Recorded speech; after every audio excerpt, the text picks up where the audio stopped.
Hi. Welcome. Glad to have you here. Copy, paste.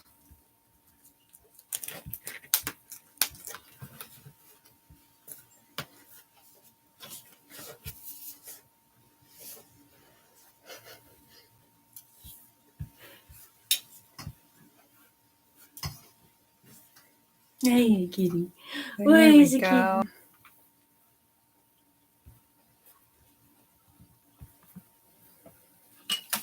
Ba ba ba bum bum ba bum. I feel like watching Lord of the Rings. Well, it almost is October the 23rd.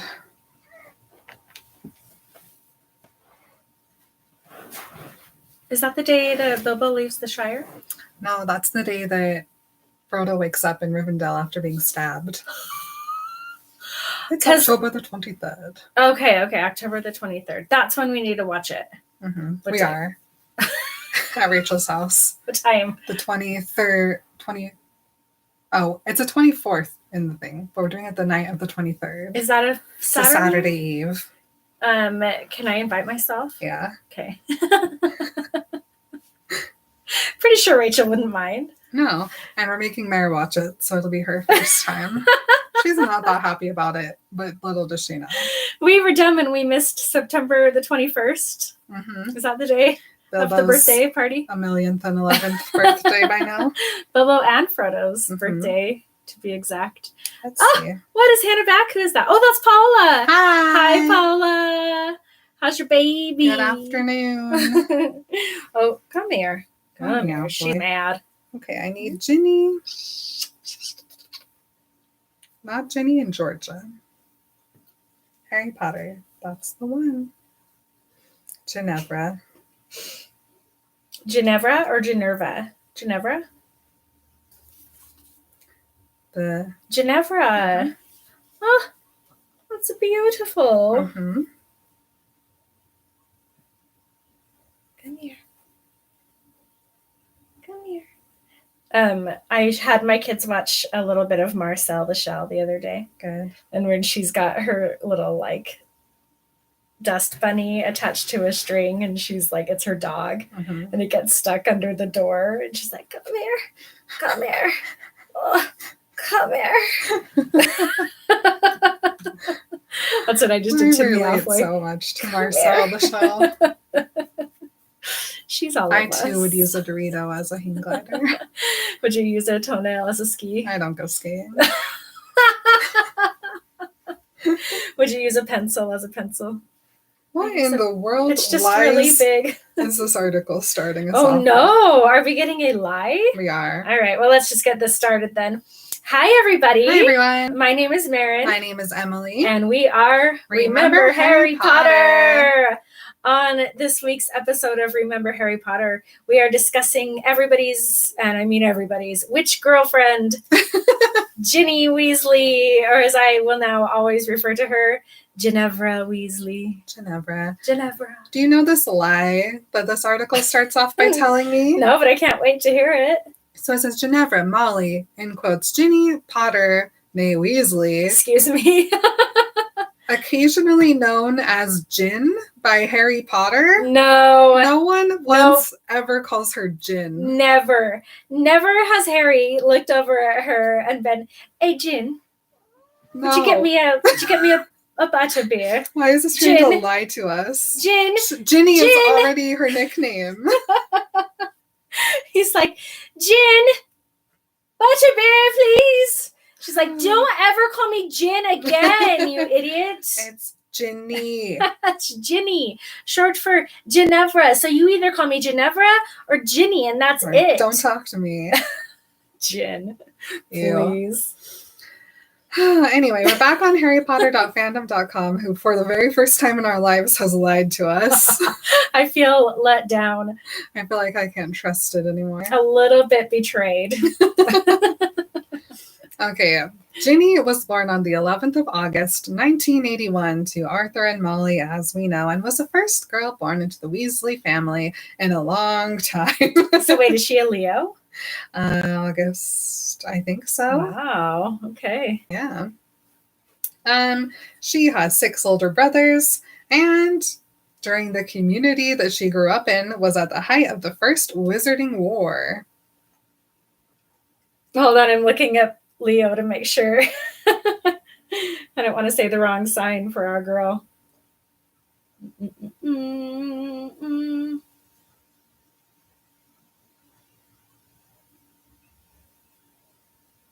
Yep, July 23rd to August 22nd. There you go. There we go. Ginny and her 6 older brothers grew up in the borough on the outskirts of Audrey St. Catchpole in Devon, England. Despite the majority of her brothers being keen Quidditch players, Ginny wasn't allowed to play with them when she was a child. Rude. When she was 6, she began a habit of breaking into the family broom shed and taking each of their brooms out in turn. She was never caught, and it only came to light 8 years later when Hermione revealed it to Fred and George. Oh my gosh. Okay, can I just say straight up, beginning of episode, I feel such a connection to Ginevra. Like, to me, if there's anybody who I'm going to say I'm most like, it's Ginny. Because I'm the youngest of a whole bunch of boys. I definitely wasn't allowed to do the cool things, but I did them anyway because I was like, screw you, I'm going to do the thing anyway. Also, I've always been very open and free about my sexuality and my desire to date lots of boys and be kind of a free spirit with who I am as far as that goes. I also was like, ooh, hey, there's a popular cool boy. He's going to be my boyfriend, and just made it happen. I have always just felt so connected to Ginny because everything she does just feels like, oh yeah, me too, girl. Me too. Plus she's a unique name like I do. Yeah. Cute. So, Ginny claims to have been looking forward to attending Hogwarts ever since her eldest brother started at the school. Although she would have only been a year old at the time, it is entirely possible that she was exaggerating. She's 1 and she's like, I go to school, mama. A school, mama. Similarly, Ginny had always been shy around Harry Potter when she had blushed and ran back to her room and put her elbow in the butter dish. Also very me. Love it. On September 1st, 1991, Ginny accompanied her mother to King's Cross Station to see off her brothers as they departed for Hogwarts. Despite being too young to attend the school, she still begged her mother to let her go with them. That's really sweet. While saying goodbye to her brothers, she found out that Harry Potter was on the train and tried to get her mother to let her go on the train to see him. As the train pulled out, she began to cry, despite her brothers promising to send her loads of owls and a Hogwarts toilet seat. She ran along the platform after the train, half laughing and half crying, then stopped to wave them off. When the Hogwarts Express returned to King's Cross in June 1992, Ginny was with her mother to welcome her brothers back and was again excited to see Harry, pointing him out to her mother as he came through the barrier between platforms 9 and 10. The whole year she's going to her neighborhood witch school and she's thinking about Harry Potter every single day. Well, because Fred and George said they were writing her a lot. I have no doubt in my mind that they did write Ginny all the time, and she wrote them back. Oh my gosh. But do you think every time she was like, what's Ron doing? And they're like, well, him and Harry. And she's keeping a list of what Harry's doing all year. Yes. Because Ron tells us that when he comes home from school, she won't shut up about Harry the entire summer. Well, and I bet not only did the twins keep her up on what Ron and Harry were doing, but I think the twins also just threw her a bone every now and then and was like, Harry was so awesome at the Quidditch game today. It was amazing because they're such good guys. Ginny, obsessed with Harry since day one. Imagine being Molly and just having Ginny follow you around the house all day being like, Fred told me that Harry did this. And she was like, very good, dear. Well, actually, that's such a good point, Emily, because I bet she did.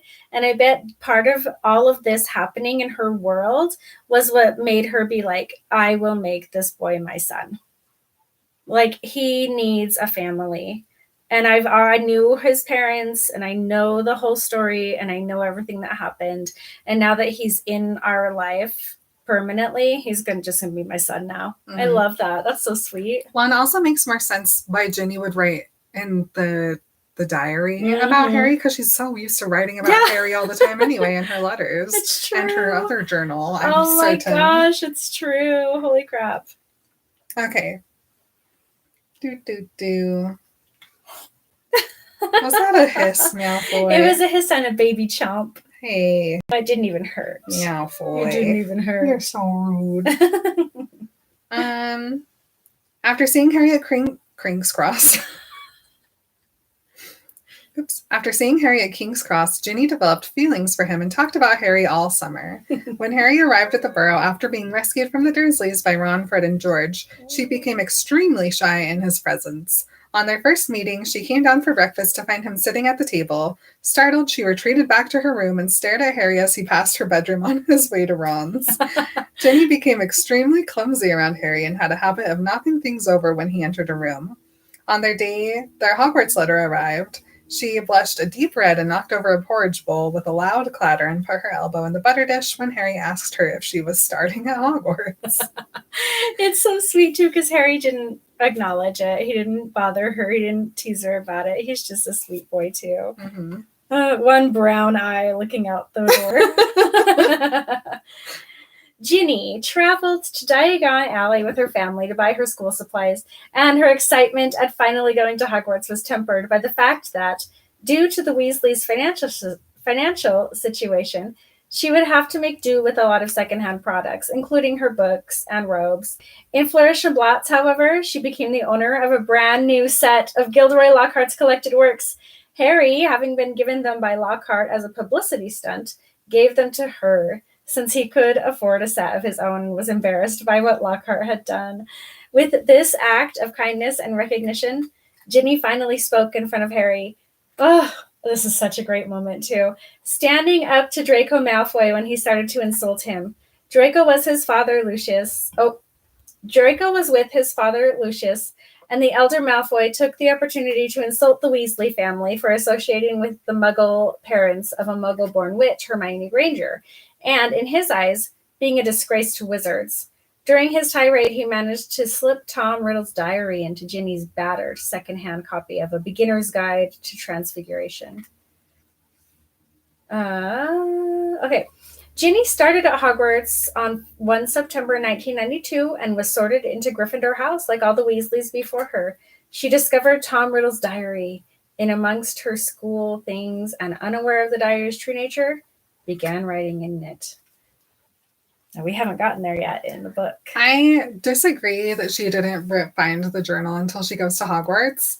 Because if you're going to Hogwarts for the first time and you've been so excited, you repack your trunk like 12 times before you go. You know where every single thing in there is. You've looked at all your stuff. 100%. She didn't just throw all her things in the trunk and then like be surprised by this extra book. Nope. Like she went home and put all the books in a line and she was like, what the heck is this extra book? And immediately started writing in it. Like immediately, like, oh my gosh, I accidentally acquired this old book. And it's totally empty. I'm just going to use it as a journal. It's not like they're just like buying her journals all the time. Yeah, absolutely. You know, she started writing in that in August, beginning of August. Yeah. Bam. Whoa. I love me some Ginny. I am here for every bit of Ginny content that we have. I love her so much. Yeah, me too. I feel so bad for Ginny. Elaborate. Well, listen, her first best friend is Tom Riddle.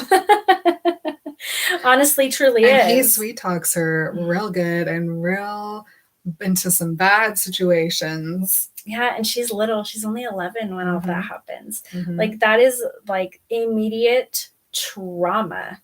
Bad. Like, abuse, manipulation.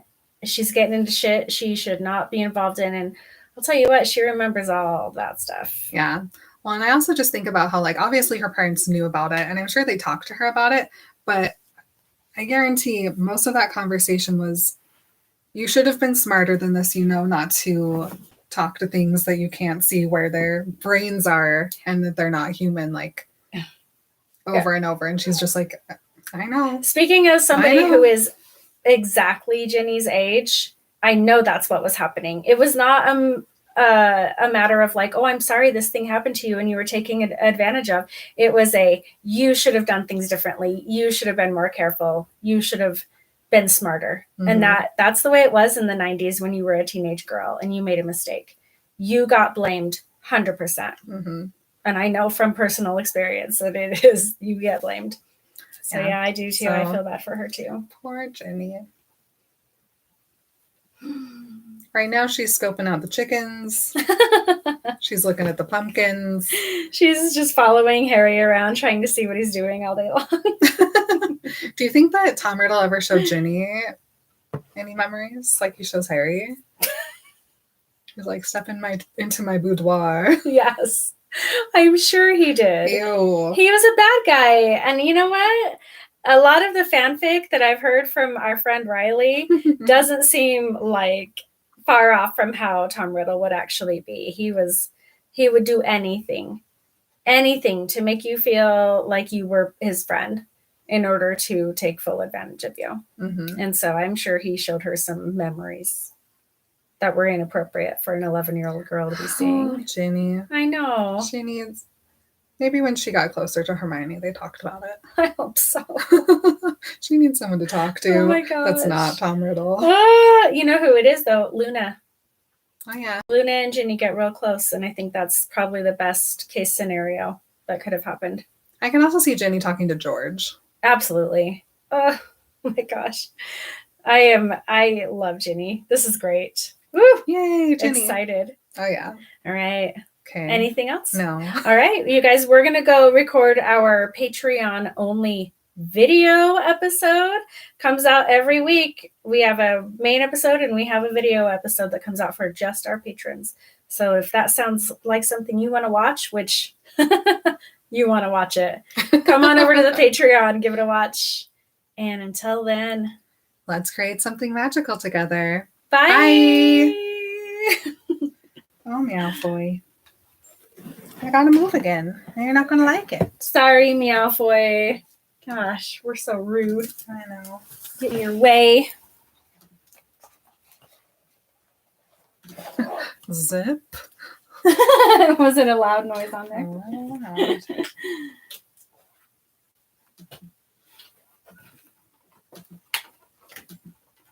all right, everybody. Ooh, look, Paula was really contributing to the class today. Let's see. Hello, ladies. It's been an intense day at work. I'm ready for Friday. It's Monday. I feel that. Oh, no. Okay. Good. Super active. Oh, yay.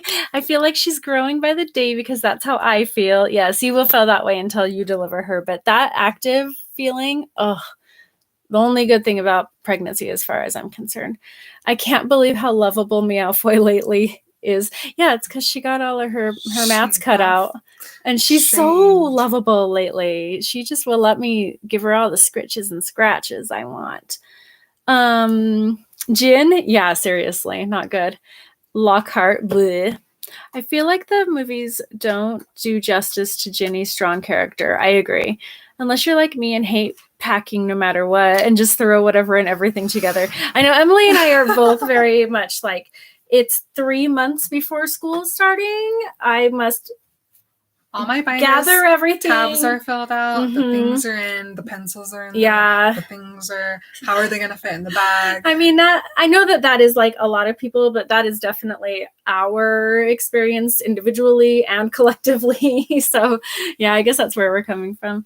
You will always be blamed. It was as if you would allow things to happen. I know. It was like, oh, this guy sexually like assaulted me. I guess I shouldn't have gone to that party. Like that was just how it was when I was a teenager. Luna is my girl. I would love to know more about her on the books. Yeah, totally. Me too. All right. We love you. Bye. We will see you on the lates. Later. Bye.